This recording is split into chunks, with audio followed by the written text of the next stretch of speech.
Are we on? We are on. I think we're on. So yeah, welcome to With Paul Lizzi. And today I have an amazing host. Before I do that, I don't want to actually give it away who is here. I actually want to tell you who it is first, because honest, like her accolades is probably going to be the whole show. So I have to go in her about section. So it's like I don't have to rewrite it. It's there. So I got to let you know, it's Dr. Laurie Betito. Okay, so here she is. She is a clinical psychologist with a specialty in sexual wellness and has been a practicing psychotherapist for over 30 years. When you say practice, what do you mean? Like it's just part of it? It's the clinical work. So the psychotherapy is working with clients for like 35 years now. Because there's a synergistic thing that goes with the fact that you're talking about sexual wellness and being a psychotherapist. Just because it's mind, body, soul work, but the sexuality is part of it. Right. So a lot of psychotherapists don't do the sexuality part. But in my thinking, how do you separate sex from the being? Right. So to me, that was really important to bring together. Get luck. This could be like 4 hours of time. I'm joking. There's so much stuff. This is like going to be my personal therapy session. Like, it's incredible. She's been what's wrong? Okay, no, sorry. Yeah, so she's a television regular. She's appeared on the weekly show Eros, The Life. I've never seen that on the Eros. That was a long time ago. So those are like, what you're reading is like, some that's fine. Decades old too. That's fine. Right? But again, the experience is there as a sex expert, as well as on Men TV, and also there was a show, Let's Talk Sex, and then did that for 2 again documentaries, television shows, TED Talks. She has her own podcast as well.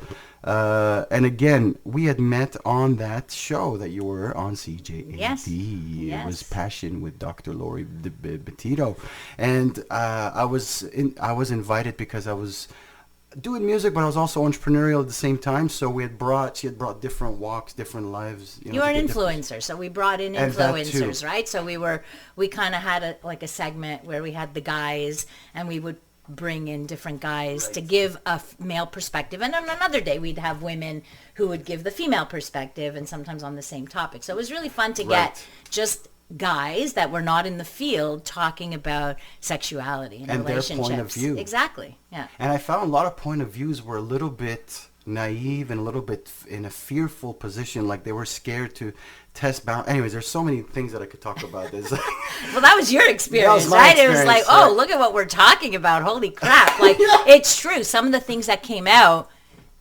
people would never say out loud. Right, exactly. And it's funny because I discovered her because when I would be gigging at night, I'd be coming home or going to a gig, and I would just try different stations before satellite radio and everything, and I would find your station. I would listen to it going home after a gig, 10 o'clock, 11 o'clock, whatever it be.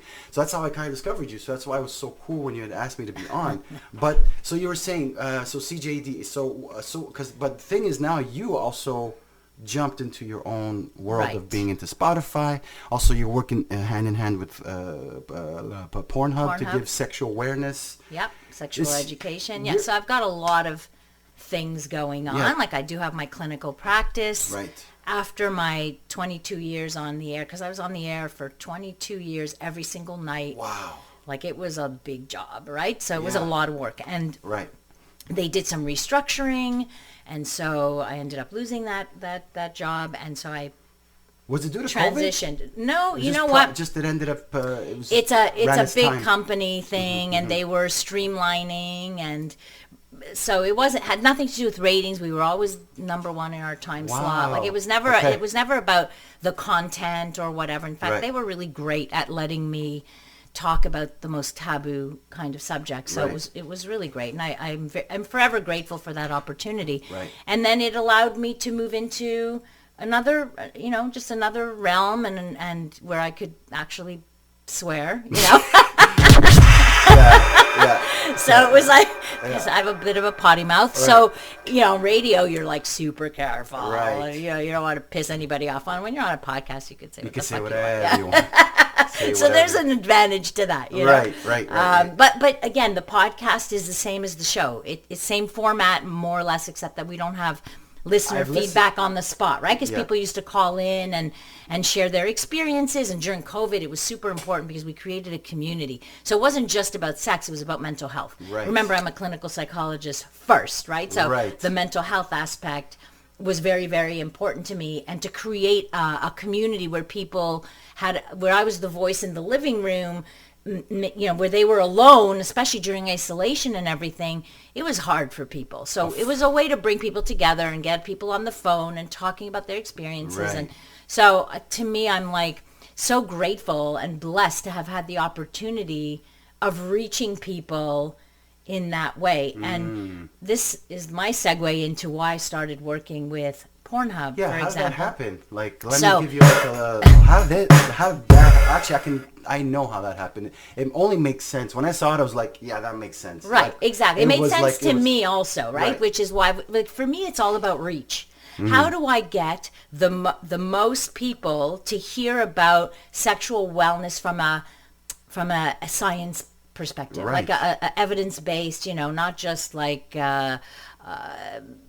not just writings just to shock the world. Right. It wasn't about that at all. Right. So I did connect with them, and we created this site called the Sexual Wellness Center, which is all writings, videos, all educational, all by educators, all by experts in the field, to offer a different perspective. To me, it was, how do I reach that many people? Because often people say, well, you sold out to the porn industry or whatever. Really? Well, of course, you're always going to get your haters and your anti-porn people and whatever. But what they don't realize is that it was a natural, like I could sleep at night because I know what I was doing. There's no porn on our site. It's all about giving access to people who are already there. Correct. So they're like watching porn and getting educated from porn. That's like freaking learning how to drive watching the Fast and the Furious. Ça marche pas, it doesn't work. So that's why we wanted to offer the real thing. Right. Real education, and we talk about everything. I know, everything. I saw. Yeah. So how's that working out? Like, has there been feedback? Has there been... Oh, it's fabulous. We've had, yes, we get millions and millions of visits a week. Millions. We have... That's incredible. Yeah, we get people send in questions there. We do Q&As, like sometimes live Q&As. Amazing. We've created, I've been to Hollywood a number of times to create videos, educational videos. Right. So it's like, it's high, and I'm responsible for bringing people together there. So, getting writers and getting professionals to contribute to the site. Right. And so it's been a wonderful, wonderful experience, and we've had feedback from all over the world where people are saying, "Thank God you exist." Like, I could ask a question here. I'm learning, and in places of the world where there is no sex education, like zero. And that's what comes to my first thing that I realized when I put all that together, and I was watching and I'm following, I'm looking and this and that. You make it normal. People's, like it was said before we shot. It's like, people feel like, oh, why am I losing my erection, lust for my partner? Why am I losing the what? And you give examples of why these are normal things and how to evolve with it and how to grow and how it's all connected with sexual wellness. And it's all like, again, it's like therapy. And you may grab a seat, And sorry, and so it's like, I feel you normalize it, and I love that because a lot of people are lost, including myself. I was lost, but I understand it because I'm connected. I get it. Mm-hmm. But when you say it, a lot of people are like, that makes sense. Right. Oh, I am normal. I'm not a fruit. Like, I'm not weird. This is not crazy. Yeah. This is not. And people, you're right. Like, we need you. This is part of what drives my work. Right. Is the suffering that I've seen, where people have years, like, worried and like a guy that's worried he's so small and so he avoids sex, or, this stuff. And he's kept this anxiety, avoided sex for a long time. Then he finally gets help, and I ask him point blank, how big are you? Right. You know, and he'll say like I'm 6 inches, and I'm like 6 inches erect, and he says yes. I said, well, you know that the average is like 5.2, right? He goes, what? You know, and why? Because this guy's been watching porn with 10-inch dicks. Right. That, you know, unfortunately, that's why they get hired. But if that's your only exposure to other dicks, that's what's going to happen, right? You're going to think you're very small. Right. So I think that's part of the process. Another example is guys who think they have to last. You know, if they don't last half an hour, there's a problem. But I don't see that. I see a lot of girls that appreciate not lasting that long, because a lot of people... Precisely. You want to know why? Because they... I don't know the right answer. Go ahead. You're afraid. They think of not as a chore. I know that you have mentioned that before. It's more of a... Because women are different, I think. Yes. How do women orgasm? What is the one thing women need to orgasm? The majority of women, 75% of women. No, they need clitoral stimulation. Oh, okay. Physically, clitoral. Right. Penis and vagina doesn't offer that clitoral stimulation. Correct. So it doesn't mean it doesn't feel good, but it may not be the way they get there. So a guy lasting an hour with thrusting isn't they're not going to get there anyway. So you just learned something, right? So the other thing is, like, so guys will assume they have to last a long time, right? And then I get often, I come too fast. And I say, okay, well, how fast is fast? Right. He says, I don't know, 10 minutes. I said, that's okay. Long. I said, first of all, your average guy lasts between 2 and 5 minutes of intercourse before they come. Right. So that's your norm, right? So if you're like, okay, a minute and 75 seconds, you're still like within that range. And so, do you know what I mean? Like, people think, so all these misconceptions is what I want to, is part of what I do, right? Fighting some of that, the misinformation. That's why I find that very important that you are here today, so that people can learn that you actually exist, that we can learn things, because people are afraid to just even talk about these things, knowing that you just speak about it openly. Like I saw the TED Talks when you just, on the site. I didn't know you were doing TED Talks, but when I went to your site, I was like, oh my God, you even TED Talk. Yeah. And it's like people, I felt that the room was like your sponge. They were like, listening to every word, and they were connecting with every word, because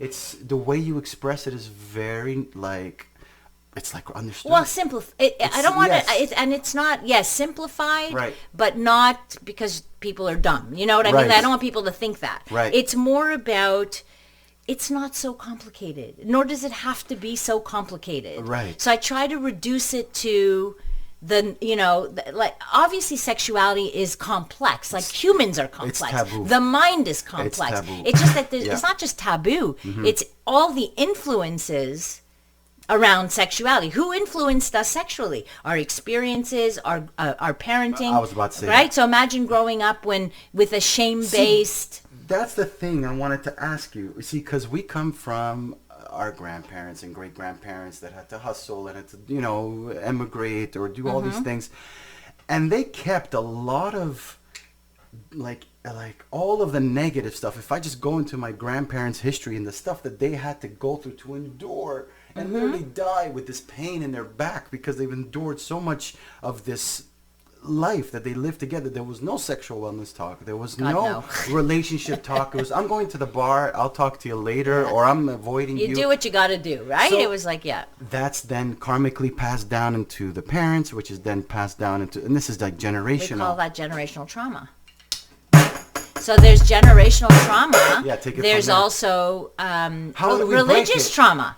Right? Religious trauma. So if you grow up, let's say you grew up thinking no sex before marriage, or gay sex is sinful, or this is, everything was sinful, right? It's like if it's all sinful, but then you get married and suddenly it's supposed to be beautiful. How do you go from the day before marriage it's sinful to the day after marriage it's supposed to be a beautiful thing? Who's teaching you in between? Who's teaching you the pleasure and the fact that, how do you make it beautiful? Nobody. Right, so then that's the thing. That's why you're very important. So how are you doing it all? Like with the Pornhub thing, and how are you doing? I work a lot. And that's what I'm saying. And then you're here 15 minutes early. She was like the first guest that's early. So we got to put that on record. She's like, I'm here. What are you doing? It's like, so I feel that it's very important because, again, going back to that generational trauma things you're talking about, how do we break that? Because even now, I'm a musician. I'm open-minded. I've seen it all. I've toured the world. I've experienced different women. I've kind of understood, and I'm blessed where I could say I'm still in my mid-years where I have a second leg of life where I can make amazing decisions based on that experience. So how do you, because it's been instilled in me a little bit where I would like that old school, but I've attracted now I'm married, I have a woman, and I have a child, and it's like I've attracted a woman's open mind as well. Good. And wants to. That's the new generation, though, right? But everybody around is still old school or afraid to just even tap into it, and she's ready to tap into it, where she's testing my norms, and I'm already open minded, so. She's actually pushing my boundaries, which is very interesting. And I've already pushed boundaries. I've broken them. So, so it's like seeing today now that it's 2020, 2023, we're here, we're heading into a new, whole direction with social media, with the TikTok. I've got to get new terminology, there's so much new. The taboo stuff has been normalized. And I would love to get your take, because it started on TikTok where I'm like, this is not Instagram anymore. It's becoming a mainstream. Gateway it's also to porn. It's a gateway there's way more bad stuff on TikTok, Instagram. There's... No, I know what I mean? Like, there's the dark side on all of those platforms. Is it dark? Yeah, some of it is. Some of it is. No, some of it is dark, illegal stuff. Okay, that I don't know. There's definitely a lot of that stuff. Right. But let's just say your average, there's a lot more talk, right? So the problem is, who's doing the talking? So if people are getting their advice from TikTokers who are just famous for being on TikTok and don't have the background, then they're teaching people things that may be off. That's the thing. That's my word. I'm afraid of that, because before we do that, actually, I wanted to just say one thing here, if I can just have the camera. This is brought to you by MontrealDrumLessons.com. Here is the actual studio where everyone can learn how to play drums, whether it's electric, you can have also the acoustic vibe, and Vince DiZazzo is like the #1 teacher, if not in Montreal, if not in Canada, if not in North America, if not in Asia. He is the man, because I think his drum teacher, Pete Magadini, said, you're going to be a better teacher than a player. He said, I don't want to knock it.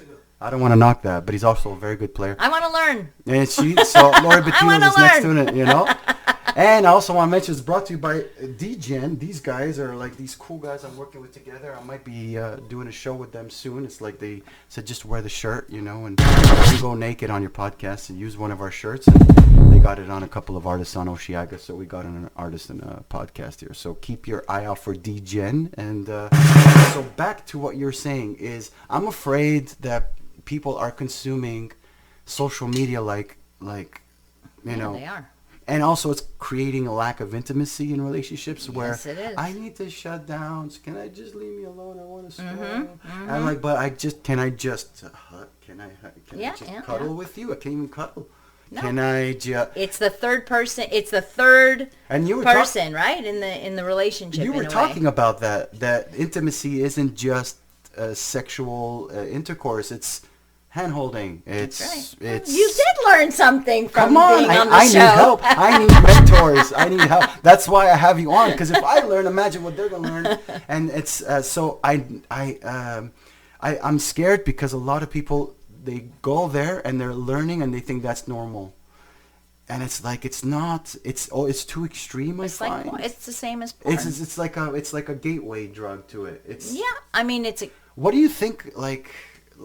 What's your qualms about it? What do you think about that? Because people are like mindlessly scrolling and take it so serious. It's the mindlessly part that bothers me, right? Okay. So if you're going to consume with an open mind, meaning that there are other sides, and also do your research.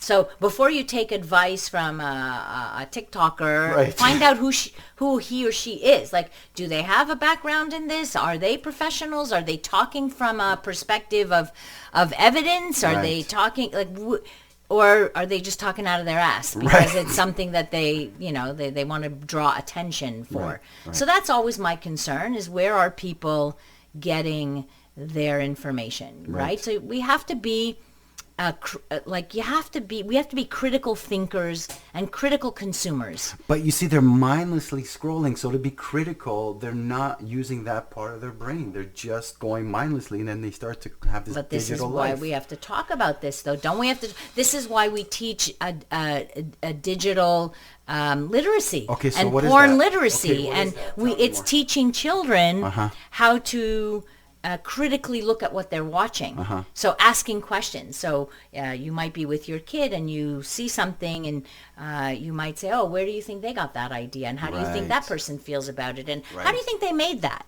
And how do you think this happened?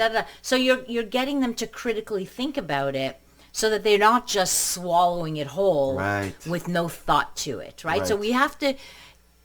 ideally, we want to be critical thinkers in life. Like you want to question things. You don't want to just take everything for granted or take everything as is, and assume that's the truth. Right. You want to be able to say, wait a second, there are many truths. Like, what are the different perspectives? Because even in the artist world, you've probably noticed it, that I feel very bad for female artists because they have to compete against the younger generation that are literally just laying it out bare. They're all out there. You know it's what all I mean? sex sell. You mean selling sex? Selling sex. So that's why I bring it back to the. That's why I appreciate being a male, because I can kind of get away with it a little bit. You know. It's called male privilege, baby. Oh, holy God. Male privilege. Male white privilege. Right, so good night, New York City. Right. But is that what it is? Of course it is. You're privileged by your gender. But there's artists that are different from different backgrounds. Like if I look back in the day, D'Angelo, he had a video where he was like technically nude, and it was just showing his video and just showing off his torso, and that's it. And that's what made him blow up, besides his talent, But I feel like there is a bit of that. It's still connected, that sexual wellness, even in the artist world. Because of course, hot guys sell too. Like hot girls sell, hot guys sell. Okay. So let me throw you this. I'm going to change this. Like, for example, like now, Britney Spears. She is, like, in this whirlwind of she's not there anymore. You know what I mean? So they give a bit of their sanity for this. A lot of their sanity. Even Selena Gomez, I've noticed that she has certain issues that she brings about, and there's other artists I know that are Canadian that they have a drinking issue and they're super talented. Just some they of can't those are deal young. with it. Some of those were young stars, right? If you think about when these Britney Spears, Selena Gomez, they were very young when they became stars. Right. So maybe the question is, what does that do to one's mental health? Right. What does that do to one's thinking of the self? Because if at 13 years old, this is the attention you get, the message is very clear. I need to be sexy. I need to be this. I need to be that in order to get that attention. Right. So that means you always have to be on. And what happens when you don't want that attention anymore? What happens when people cross the line, and people will? So it puts these young people in a very difficult position. It's almost like a dopamine crash. Yes. It's a rush with serotonin, the crash. because I've experienced that, where I would go on tour in Australia and come back and it's like, oh my God, I think I'm fighting depression of some sort. It's like going on vacation. That's like postpartum depression. Whatever you call it. Yeah, it's like you gave birth to something, right? You gave birth, like you were out there. It was like exhilarating. And then boom. Yeah. Right. And that's what kind of happened in COVID as well, where things were starting to ramp up as well. For me, things were building up, and then COVID shut it down again. Yeah. But I got used to this up and down and up and down. That can fuck with your mind, though, right? Like it could if you're not strong. Well, recognizing it, right? You got to recognize it, and you got to work on it, and you have to bring yourself back. There's a lot of talking to yourself. There's a lot of you got to sit with yourself, and you have to be able to sit with that discomfort also. It's not easy to sit with discomfort for people. And we tend to avoid. We go into addiction. We go into sex addiction, drinking, drugs, all of that stuff. Which is what I want to say was exactly that. That's why I decided to go healthier, cleaner eating habits. And when I would work out, more energy. Oh, let me fast. Let me see how that feels. All of a sudden, I'm like, oh my God, I'm like even more in tune with things. So I kind of went in that direction to show that you don't need to be an alcoholic abuser or someone that is mentally unstable, that believes everything that they see. Oh, if you haven't blown up on the radio, or if you're not doing world tours now, you are not successful. Nothing, right. I'm like, just the fact I'm You know, I'm doing this right now, and I have Dr. Laurie Betito in my podcast. It's like, I remember people saying, why don't you try doing a podcast? I'm like, that's kind of interesting. Maybe I could bring both worlds in a weird way together. And it's your passion. So it doesn't feel like work when it's your passion. Uh-huh. You know, you asked me, how do you do all of that? It doesn't feel like work because I wouldn't do something. Look, I'm like almost 60 years old here. I'm like, I'm not going to do something I don't want to do. Right. At my age. I felt that all my life, what you're doing. What you just said, this has been my whole life. Right. I don't do things I don't want to do. Well, that's great because I've been blessed. And it's also a humbling experience because you're doing things that people are like, well, why don't you have that and that material thing? I'm like, but is it about material? You don't take your money with you. But if you live a passionate life, you create that energy around you. And to me, that's far more important. And do you see that in relationships a lot? What? Like people coming to you saying that because a lot of people, it's almost like a transaction where they get together because they have a certain material or certain status, and then they kind of get into a stop sign saying, oh, well, he doesn't look at me anymore. Oh, well, this is not working. I'm trying to want to communicate. Do you notice that a lot, that there's a bit of an imbalance in society because people are looking for that stability so fast that they forget to grow here? The individual growth. I think is that what you're saying. Yeah, I think sometimes, well, it's interesting because things have changed, right? So, like, people are getting married later. People are in, like, finding their person that they want to spend their life with. And even that's even a iffy concept these days, right? Because a lot of people are not getting married. Right. But they're older, so they have done a lot of the journey already. They've reached a place where they want to be, and now, like, you know, they've maybe put their career first before relationships, or they've had, you know, other relationships not so serious because they've wanting to work on themselves. Clearly, the healthier you are, the healthier choices you're going to make. Right. In a relationship. So if you're in a bad place and that's when you find a partner, it might not, you know, you might be choosing somebody who, like, where those traumas kind of come together. So, and that's difficult. But listen, I do see a lot of relationships. I do see a lot of couples who are struggling for various reasons. Do they overcome it? Is it over? A lot, yes. Many do when they understand how to communicate better, when they can talk about their needs. That's amazing. When that's they amazing. they need to be able to express their needs. They need to be able to identify their needs, then express their needs. That's what you're there for, is to identify and to normalize what they're feeling, because a lot of people don't, or they're not there anymore. They're not learning. If anything, I feel like they're devolving, they're degressing, because they're just focused on, okay, I gotta get this much, you know, money, and I gotta go get this house, and I gotta. But then it's a very individualistic. Where's the sense of the growth, right? And couplehood. So right? how do you bring Teamwork. that? Okay, so we spoke about social media. We also the giving more, I guess, information to those that are watching online, like porn and things like that. How do we get that gap where there's that, maybe not the narcissist, or maybe the strong-headed or the ego that you need to fight, that they always think they're right, and they're like, well, this is my time off. I want to do what I want to do, and whatever you say doesn't matter if you're right or wrong. How do you reach out in coupledom, or the world of couples, of how do you reach out when they're done, they're exhausted, they've reached their max of what they can accept? How do you kind of like break that and bring couples back together and evolve? Sometimes it's not possible. Okay, so sometimes when a couple when they get to that point, depends on how much water is under that bridge, right? So if they come for help early on, as a couple that's happy, but they're what's happy? Happy, like in a general sense, where okay, I have this. I've accomplished that. I'm stable. I have a healthy routine. The relationship is for love, or maybe money, and it works. It's transactional, or I love them, and it's not about that. So it's how, but there's moments of like, you could see there's like vines growing, and how do you kind of like chop it a little bit, because you see Okay, you said a few things. You said I. Uh-oh. Okay? So, you know, I've reached this, I've done that. When you're in a couple, it's we.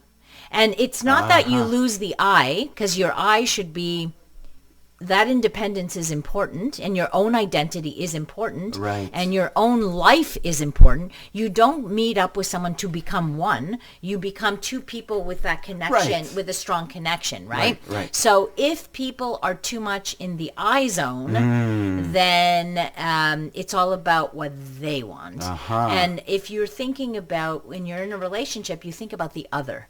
Right? How can I be a good partner to them? And if they're thinking the same thing about you, how can I be a good partner to my partner? Right. And so when you think in that way of compassion, empathy, kindness, then it's no more I. Right. It's there is a we, and the we is important because if you want to have a long-standing relationship, you have to prioritize the we. Correct. Right? You can't just prioritize the I. Right. And then, I'm going to do this, but then, you can come along if you want, but this is what I'm going to do, and it's my way or the highway. No. Right. Can't be your way or the highway. Because that's what I've seen an evolution of a relationship happen, where you have to let them be themselves. And you have to be, like you said, compassionate. You need to be empathetic. You need to be patient. You need to be understanding. Kind, respectful. Kind, nice, respectful. These are huge words that are still not understood to this day. Like, what's nice? Like, there's a lot of assholes out there, unfortunately. Yeah, and I'm not one of them, unfortunately. Maybe what are the stats? We're not a 4. There's an asshole in here somewhere. That's right. Yeah. So yes, we live in an I world. So it's hard to combat because we do. Right. So I've applied, again, so you figured it out. It's about me at the moment. Sorry, I called you out on that one. No, so I use the I, but what you said is what I'm actually using in my life as an approach to just say you can't really change the person. You have to let them be who they are, give them their space to find their peace. Yes. And if they come back to you like a dove over here and they say, I realize this is safe, or this is, I feel safe with you. Right. And isn't that what we all want in our partnerships, is to feel a sense of safety, like, my partner's got my back. Not my partner's going to stab me in the back at some point, right? You want to know that my partner's got my back. So what's the point of being in a couple? The point is to have somebody to walk through life's challenges with, and life's joys with, right? It's like seeing a beautiful sunset. It's really nice to share it with somebody, to say, I wish my partner could see this sunset. Or when one is down, the other one props. When the other one is down, the other one props. That sense of security and safety, I think, is something we all search for. So let me then throw a little bone in there. Let me throw a stick in your wheel. What if the things, it's nothing to do with me, by the way, what if the things that they need to do as individuals go against, I guess, what people think is normal, or in a way that would maybe people look at it and say, well, they're not being loyal, or maybe they're just, they need more time to experience their sexuality in a way, but not in a way that will break boundaries? Because I've seen that in other relationships or other people where they would split because that person wants to experience, I've only been with 2 partners. Again, we're going back to the sexual thing, Yeah, okay. So you're talking about infidelity in relationships in that point. But again, TikTok is normalizing it. Everything is being... There's nothing normal about betrayal. So first of all, okay, there's nothing good about betrayal. I'm okay with people. It's not betrayal. It's an exploration in a friendly zone, because I've seen. That's okay if you're talking about like having an open relationship. I guess, but it's not even going into an open relationship. It's just kind of like having, because I'm just going to bring it back a bit. I know a lot of men don't like it when other women speak to guys. Regardless. When their partners speak to guys? Yeah. Why? What are they threatened with? Okay. They're insecure. You see, I don't think that way. I'm okay with that. You see, but that's the thing. It has nothing to do with me. Isn't that insecurity though? I'm trying to stick something. You need to say something, because there's a lot of old mentalities that have been brought into the relationships where you can't talk to that person because they're single and they definitely want to be with you. And how do you screams misogyny? Right. So then how do you help that? Because that's 9 out of 10 guys I know don't want their woman to be with another guy having a coffee. There's the mistake. It's not their woman. So it's their that's partner. What they come that ain't across, their woman. That they feel like they own. Well, that's a problem. And coming back to some of those assholes. Right. This is part of that kind of thinking. Right. It's like the minute you have to say, oh, my partner let me do this, or my partner, like, what about let? Like, you talked about acceptance before, right? Right. And letting the person be who they want to be and letting them explore what they, like, for them. Forget the sexual part. We're not talking about betrayal here. Right. But that's very much in contrast to what you just talked about, right? Those guys that say, I don't want you talking to those, you can't talk to guys. What do you mean I can't talk to guys? You trust me or you don't trust me? My girl says that, can I go and have I go, can I? Why is she asking you permission? Do whatever you like, whatever makes you happy. I trust. Whether I stop you or not, you're going to find a way at 2 a.m, at 4 p.m. I'm not. Who are you to stop? And who am I to stop? That's right. It's like, just do what makes you happy. Exactly. Be at peace. So imagine if two people feel the same way. That way, right? Is what I'm asking you. Well, why we'd be in a healthier society. Yes. It's. I think it comes down to insecurity. Wouldn't it be great if I encourage you to do what you love and you encourage me to do what I love, even if you weren't part of what I loved? Right? So if my husband loves golf and it makes him happy, I say, sure, go play. Even though it takes away time from me, I've got my own stuff going on. It's okay. Go do what you love, because when you come home, you're exhilarated from doing something you love. You're bringing that passion home to me. Correct. There we go. So see, that's what I wanted to say. And you're saying about golf. I know that Vince DiZazzo loves golf, and that's brought to you by MontrealDrumLessons.com. Thank you to him and his studio and the sound and everything. This is an incredible studio. Got to check it out. And also, I want to talk about DGen one more time. They're dope. T-shirts here. I'll be working with them hopefully in September. They're launching a 4,000 square foot space where they're going to have all their clothes, and I might perform. I'm going to bring the drums and do my tracks and play. I'm drumming, I'm loving, I'm living. I'm going to do all my stuff, my viral hits on YouTube, blah, blah, blah. But so keep it locked here also with Laurie Betito. So let's talk future. Where I feel like I'm interviewing you. It's your podcast. No, this is your podcast. It's with it's Paul your Lizzi. Podcast. No, it's with Paul Lizzi. It's you. It's not me. It's in reverse. Okay. Would you ever think of doing not festivals, but like conventions that would kind of bring awareness to what you're doing and having? I do that a lot already. But so, your own, I'm saying. Oh, my own, like create my own stuff. Yeah. Is that too much work? Right? I'm like, you know what? I'm at a stage where I like to keep it simple. So if you set it up and you say, Laurie, come, I want you to be, I want you to be the guest speaker, I'm in. Like, I can speak in any form. Just put me up on stage, I'll speak. Right. No problem. Right. But planning and having the headache, I'm not interested in headaches anymore. Got you. No stress. Got it. And you could tell me you're going to make like $1 million bucks. Right. I said, I don't care. I don't want the money. Right. I don't want the stress. That the money doesn't mean that much to me that I would need that level of stress. So Thank then you very that's much. amazing. Then, so what would you choose if you could pick that flower? What would you do that would kind of? I think this is what's missing. Let me go there. It doesn't take too much energy. Like, what do you feel is missing? Do you feel like you've done it all? That's the question. I mean, I have done a lot. So I've done all in every media form. Right. I've written a book. Of course. I've done TED Talks. Right. I've done TV. I've done radio. Right. Podcasts. So what's missing? More is books. anything missing? I don't know. I'm working on another book on male sexuality. Oh, we'll cool. see how long it'll take to get that done. But okay. That's interesting. Okay. I've always. I'll tell you something. I have never said I want to be there. Most things have happened to me. In other words, most opportunities have come, or the door's been open and I've walked through the door. Right. That's what I've kept myself open to opportunities, and some of these opportunities scared the shit out of me. And I said, if it scares me, I'm going to do it more. Right. I'm gonna have to go You through heard that door. Yeah. You have right. To do that. So yeah. because it made me anxious, and then of course once done, it's like, oh, that was a breeze. Okay, like when first time on TV, first time on the radio, first, right? Okay, so then why you? Why do you feel like it happened to you? I guess why not me? I don't know. Like, why me?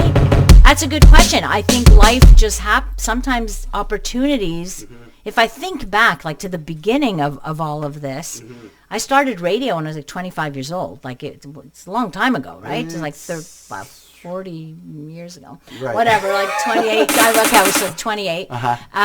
so it was like I was working at a clinic where I was trained in sex therapy. Right. And in walks the guy who, his name was Rick Moffat at I know. Virgin Radio, Yeah, Mix Moffat. 96. I know Rick Okay, Moffat. so he at the time was a host on the Mix. Right. And they had a show called The Love Line. You're too young for that. I don't think I've No, you were like 2 years old. Forget Right. it. And we had this show. It was on once a week from 10 o'clock till midnight.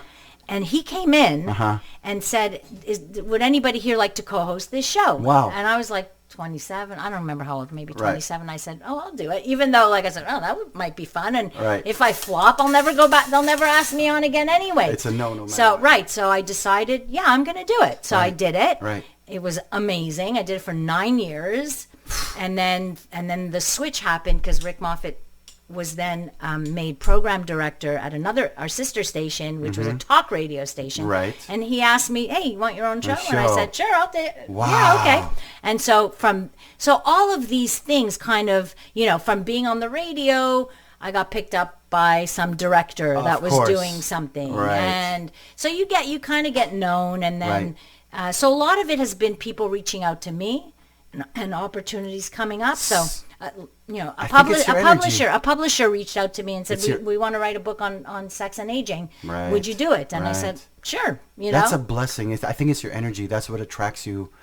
People attracted to you is that it's your energy of being open. And it's also because I feel like it's someone that you can connect to. Like when I met you, I just felt like I knew you. So I think that's the energy that you have. And I think that's why we're here today. And that's why we met. And that's why all this stuff is happening. Yeah, it's interesting how everything kind of gets, things happen, I guess, so that's the way they're supposed to. So that's the thing. So you basically being open will bring that next color in the rainbow. It's like, oh, let's go into the purplish color I've never gone into, but it's going to come to you. Well, so if you stay open, right? It's about being aware of the doors that are open to you. Like this is what I taught my kids growing up and how they remember these lessons. And it's like they must be super healthy. Well, when I remember them thinking like, oh my God, I'm so scared to go sing up on stage. I'm like, well, then you have to. Like you use that fear to drive you to do it, and then see what happens. And what's the worst that can happen? You can regret not doing something, but you won't regret doing it. Right. Correct. So part of it is keep your mind open to opportunities, even if there's a fear that that you see there. Push through the fear and see what happens. Because what is the worst that can happen? Yeah, nothing. So I actually want to ask one more question. Out of all these years and everything that you've seen, what's the stuff that that's in your brain right now that always shocks people, whether it be stats, whether it be some sort of science-backed group study or something or maybe something that's up and coming that they're doing new things that are coming. What's like something that you like to share with people that's coming out now that's like information that would like blow our minds? It's like, oh my God, I never knew that. Besides the stuff that you're already talking or stuff that you're looking into now that's interesting you, because you got to be on the cusp of something that people are not. I can't think. I think people are on the cusp of something, not me. But you must have so much stuff like studies and science and things. Always like your blog, what you're reading is constantly about what you're learning. So what's the new downs, the new tendency? Where's it going now in the sense of your research? I think it's a good question because it's like, where's sexuality where's it going? It's going into robotics and AI, and it's going into the sex tech industry. Which already there's AI influencers, and there's a woman that created an AI version of herself as a chat. There's going to be so much of that, but that scares me. And why? Because it's going to remove intimacy. It's who's gonna need people? Even more. Well, who's gonna need people? If I've got an AI, guy, and I'm attached to some dildo, and I'm like, it's all in my But wait, fantasy. How many people are alone? That are alone now? That maybe AI could solve that problem to give them companionship. Okay. Is it okay? Except that they're missing the development of the skills needed for real intimacy. You cannot. Maybe we'll never get there. Maybe you need a robot with a dildo, or a woman that has the vulva, whatever you call it, the vulva, the thing, and maybe that'll get a couple of rapists off the street, or a couple of like porno things. That's off okay the street. too. It might solve issues. Some issues, but it creates other issues. Like what? Where's the balance? Well, it keeps people indoors. It keeps people from meeting other people. I have to think. Listen, if I've got my robot guy or girl with me all the time and at home who can perform all these things, am I going to bother to go out and meet other people? Maybe. Why? Why would I? I'm getting everything. I know guys that have, I've read stores that have dolls they got married to in some weird Asian place. Fucking real. Okay. That's ridiculous. But I'm just saying. I'm sorry. But are there any studies, like maybe they're just as healthy as someone that has a human interaction? I can't believe that for a minute. See, I don't know. That's why I'm testing you. I can't believe that. I think that humans need humans. No. Okay. Yes. I'm joking. I think we crave that intimacy and feeling safe and because that's what makes us human. Yeah, but the stats of people that are alone and that don't have that mental capacity to go out, that they're still... What do you mean they don't have... They have the mental capacity. They just have to... It's scary. It's a scary world. I get it. For some people, I find there's more people scary. that are more indoor and more, I can't go into places where there's a lot of people. And how is that helping them? How is that helping them? Because maybe they'll have a connection with something that makes them feel normal. With a robot? I don't know. It's the second episode. We got to get you back on it. With the robot, no. The robot can only offer so much. I guess. But what if AI gets to know who you are and all your preferences and everything like that? It's another story, Wow. Okay. So, that's the thing. What if it gets even better than human? That's the scary. You asked me where is it. I think we're moving in that direction. Right. I guess we're going to have to see how it plays out. I'll probably be dead by that time, so it's okay. I won't see what happens, which I'm happy I won't see what happens. I think you'll see it faster than I think it'll happen in this decade. I think it's going to happen because already the robots that they're creating and... it's amazing, but they're not easily... they're like $10,000 or whatever. And they're getting more lifelike. Yes. And then they throw an AI bot in their computer. It's like all of a sudden... It's nuts. Yeah. Before AI, they can recognize who you are. Now with AI, they can actually grow. So I don't know if it'll be an industry that will be so easily available to everybody. I guess, because you're right. It is very expensive. Yeah. And that being said, we are done. I think this is it. So I want to thank Laurie Betito. I want to thank Montreal Drum Lessons. I want to thank DJ. I'm Paul Lizzi. This is With Paul Lizzi. Please tune in. Check this out. Leave your comments. We're going to be posting nice little snippets. We're going to be promoting this everywhere. Hopefully Laurie's going to also collaborate and share it on her social media. We'll get some nice little clips. And that's it. I think we are done. Thank you for having me. Hey. We're done. Thank you so much. My pleasure. Forever. My pleasure. In a very calm, cool way.